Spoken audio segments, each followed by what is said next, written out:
Welcome to the Activated Story Theater's 163rd podcast. This episode we bring you The Bottomless Cup, a story from France. Hi, I'm Dennis. And I'm Kimberly. And together we are the Activated Actors. We're here to act crazy and drive you, I don't know. Activated.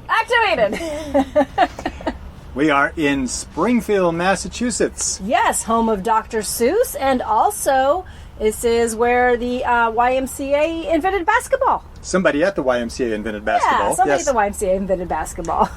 There's some kind of museum nearby. Here in Springfield, Massachusetts. Yes. Okay, we are winding up our summer schedule. We are. We have actually done all of the public performances, but we do have a couple of public performances coming up in the fall. Most of our fall shows are at schools and not open to the public, but there are a couple of them coming up in Rhode Island and Massachusetts in September and October. We'll give you the details on those at the end of the podcast, so stay tuned, especially if you live in Rhode Island or Massachusetts. And we are going to finish up our account of our travels to Europe this time. Well, we really drug it out. We went in January, and here it is August.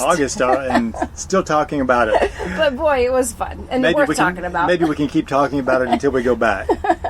But we did finish up the trip going back to Paris. We took the train from Amsterdam to Paris. We passed through Brussels and Antwerp, a couple of other places on the way. But just on the train. We just kind of... That was our fast train, wasn't it? That was the speedy train. It was pretty fast. Yeah.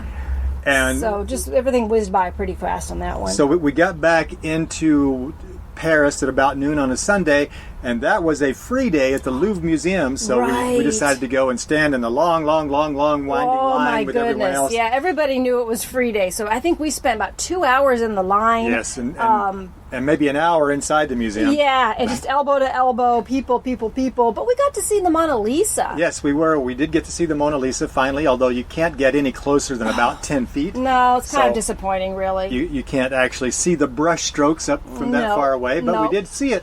Security is high. And we did see the Mona Lisa and lots of other works of art. And they keep you very far back and restricted from it. But we did get to see a lot of artwork that day, and it is worth going to, don't get me wrong. The Louvre is one of the greatest art museums in the world, and we finally were able to go. Yes. And also, while we were in Paris this time, we went back to the Eiffel Tower. And we climbed it this time. This time we climbed it. Yes. We did the stairs. We climbed up the stairs. You can go up to the second level with the stairs.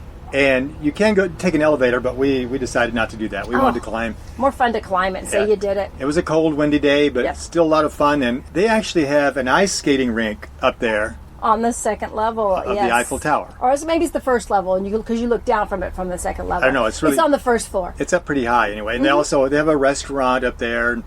And gift shop and all kinds of things up there on the Eiffel Tower. And bathrooms. It's free bathrooms, which are hard to find in Paris. Well, not free because you bought your ticket. Anywhere in Europe, it's hard to find free bathrooms. So any bathroom that you find in Europe is worth noting, and that is one of them. Yeah.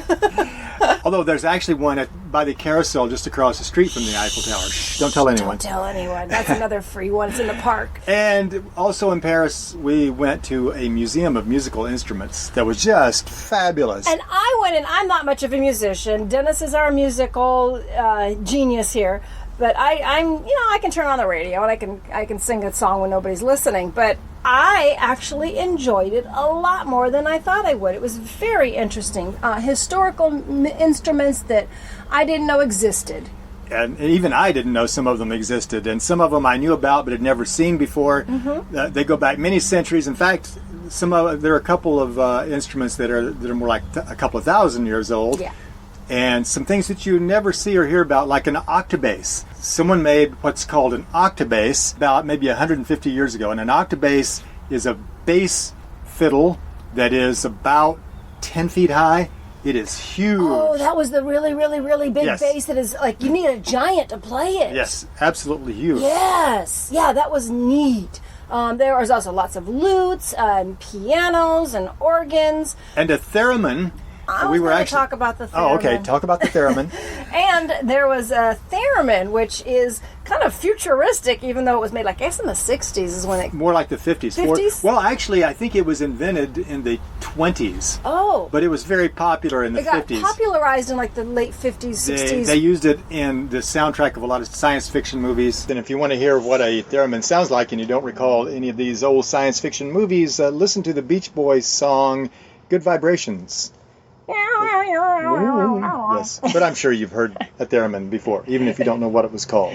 So we did that. We also got to go down a very, very long slide that looked like a caterpillar. It was right across the canal from the Musique Museum. Yes, that was quite a slide. Yeah. Sliding down a beast. It was a lot of fun, that playground. I'm jealous of all the kids that get to live there and get to play all the time. Speaking of kids, if you have a scooter, you could very easily fit right in Paris. Yes, there were quite a few kids running around on scooters. And adults. Yes, rolling around on scooters. Rolling around on scooters. That is the mode of transportation in Paris, is a scooter. So if you got one of those razors, you are in style if you live in Paris. Okay, so we have a story that we brought back from France. We stashed it in our suitcase. We got it through customs, and we brought it all the way over here for you. It's called The Bottomless Cup, a story from France. There was once a widowed woman who lived by herself in a little cottage where she raised a garden. No, my garden is outside the cottage. That's right. She raised her garden outside the cottage. She also had a little buckwheat patch. The buckwheat doesn't have a hole to patch. No, a little patch of buckwheat. A little field where she grew buckwheat. Oh, you might have said so. Yeah. One day, she was out working in the garden when she saw something moving in the buckwheat patch. Oh, Swan! There's some kind of little critter in the buckwheat. Shoo, get out of here. And the critter scampered away before she could get a good look at it. That was certainly an odd little critter. I could have sworn it had plaid fur. So the next day, when she came out to work, she brought a little net with her in case she saw it again. Shh! I think I hear it again. If you and all the people out there listening to you will just hold down the noise, maybe I can catch it. Okay, sure. All right, everyone, be very quiet for just a second. Oh, thank you. Here, little critter. Here, little varmint. Oh, I know. I'll get my Pokeball ready, and I'll just throw it at him. Gotcha! First try. Help! Help! I've been abducted by a very weird human being thing. It talks. Why, you're a fairy or something. Fairy? Do you hear any bells tinkling? I'll have you know I'm a card-carrying elf. You mean you're not a fairy? I don't even know what that is. Well, what is an elf doing in my buckwheat patch? I took a wrong turn when I was supposed to go straight on until morning, I guess.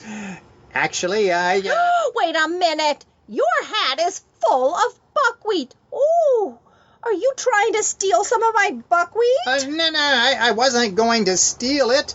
I was going to pay you for it. Pay me? How? Elves don't have any money. You know, for someone who can't tell an elf from a fairy, you sure do know a lot about our economic system. It's true we don't have any money. We're on the barter system. I was going to leave you something for payment, as we always do. Like what? Well, this. A cup? I already have a matching set. And they're a lot nicer than yours. It's not the way it looks that's important. It's the power it has. This is what we call a bottomless cup. No, it isn't. Yes, it is. Look, I may not have a college degree in folklore or cupology, but I know a bottom when I see one, and that cup has one. When I say it's a bottomless cup, I don't mean the cup has no bottom. I mean, well, here, let me show you. I'll just fill it up with this buckwheat. There, now take it. You're offering me a cup full of my own buckwheat as payment for my own buckwheat? The thing is, It will never be empty again unless you empty it. No kidding. And I guess it will never be broken unless someone breaks it, huh? Let me put it this way. Unless you completely empty the cup, more or less, it will always have buckwheat in it. You take some out, and more will replace it. Just as long as you leave enough in it to cover the bottom. If the bottom ever shows through, the buckwheat will stop coming back. Ah, so bottomless cup is a figure of speech. Bingo! That's a figure of speech, too. Whatever. Next time, I'm sending my wife to do the shopping. So the woman took the cup of buckwheat and placed it in her kitchen. And guess what? The elf had spoken the truth. They usually do, don't they? Every day she would take out some of the buckwheat and cook with it. Being careful to leave some on the bottom. Naturally. And the next time she looked, the cup would be full again. Hey, this is pretty nifty. Now I can stop working so hard in the buckwheat patch. She began taking out more buckwheat than she could use, and the more she took out, the faster it would be replaced. She stacked up bags and bags of it. Then she took it out to sell by the roadside. One day, the army passed through. "Troops, halt! Greetings, madame. Oh, good morning, Captain. You seem to have a lot of buckwheat for sale." I have as much buckwheat as anyone could ever want. "Really? Well, that might be just the thing to feed the troops. Right now, they're living on porridge, but that doesn't have a very manly ring to it. I like the sound of buckwheat. Sounds like a proper food for a soldier. I'll buy 20 sacks of it and give you $1 a bag. We have a big defense budget this year." Oh, Captain, that sounds like a very good deal. "Splendid. Okay, men, load up the buckwheat. Here's your $20. Thank you, sir. It's been a pleasure doing business with you. "Quite so. Say, I don't suppose you have any horseradish, do you?" No, I'm afraid I don't. Pity. Horseradish. Sounds like a very good thing to feed soldiers. Maybe it goes well with buckwheat. Oh well. We'll see you next time we pass through." I'll have more buckwheat then. Before long, she had more money and more buckwheat than she ever dreamed possible. And she was generous enough. Whenever a neighbor was in need, she was always glad to help out. I'm coming. I'll be right there. Oh, hi, Gladys. "Good morning, Selma. I'm sorry to bother you, but, well, we're a little short on money and groceries until next week. Do you think we could, borrow some buckwheat?" Oh, of course you may. Take all you want. "Oh, all I need is about a cupful. In fact, that cupful right there is perfect." No, not that cup. "I wouldn't keep the cup, you know. I'd bring it right back." Oh, I know you would, dear. It's just that, I have a much bigger cup, and I'd rather you take that one full. "Oh, you don't have to do that. This small cup will do fine." No, I insist. Oh, your family may be very hungry tonight. Take the big one. I insist. "Well, okay. That sure is generous of you." Not at all. And so she continued to pile up sacks and sacks of buckwheat and stacks of money, until one day she went to visit some relatives for a few days. Unfortunately, she didn't give any thought to what might happen while she was gone. So when she got back home... What's that noise? Is there a burglar? Oh my, it's rats! They're everywhere. Oh, where's a piper when you need one? Shoo! Get out of here! Nasty pests! Oh, they've been eating my buckwheat. Oh no! The cup! It's empty. And so it was. From that day on, her stash of buckwheat began shrinking as she used it all up. Not easy when I have to get all the rat droppings out of it. And no more appeared in the cup to take its place. She tried filling the cup back up with buckwheat. Come on, buckwheat! Multiply! Oh. But it just sat there like a cup full of buckwheat. Before long, the buckwheat was all gone. So she had to go back to working hard outside, raising it in her patch. She kept hoping that the elf would come back. Mr. Elf! Here, Mr. Elf! Oh, come here, you sweet, cuddly, adorable little elf! But he never did. Oh. She learned the hard way that you can't always count on an elf to show up when you have a problem. So remember, if an elf ever gives you anything, whatever it is, Yes? take good care of it. Oh, very well. And that's the story of the Bottomless Cup. From France. Yes, and we hope that your cup runneth over. Yes. And if you enjoyed that story and like our podcast, we'd like it if you would leave us a review on iTunes or whatever podcatcher you use to listen to us, Stitcher, or there's a number of them out there. If you just give us a thumbs up or leave a review, all that does is help other people find our podcast so we can share our stories with them too. Or they can avoid it. One or the other. Whatever you think best. Well, now that the summer is over, most of our performances are for schools or they are not open to the public, but we do have a couple of public shows coming up. We do, and we'd like to tell you about those. If you are in Rhode Island, you can see us at the Pawtucket Arts Festival on September 10th. That's Saturday. At 1 p.m., Slater Park, the Pawtucket Arts Festival. Yes, and that's a lot of fun. We went to that festival last year. We're looking forward to going back. There's all kinds of activities going on. We are just a mere part of it, but we do hope you'll come and enjoy that show. And then we are also in October. We will be at the Robbins Library in Arlington, Massachusetts. October 13th at 4 p.m. That's an after-school show, so go to school and then come see the show. Even if you haven't been to school in 20 years, go to school, and then you can come to an And then you can come to the show. Program. So if you are not in the area and you know people who live in Pawtucket or near Arlington, please send them the message. Let them know that they can come enjoy the show. And if you are a kid age 6 and up and you want to be in any of our public shows, all you have to do is come a half hour before the show starts. And then you will get a chance to attend a pre-show acting workshop where we will teach you a small part in the show. You get to learn lines, you get to learn the movement and whatever it is that we're going to need in that scene. You get to put on a costume and you get to join us and some of your other special guest stars on stage.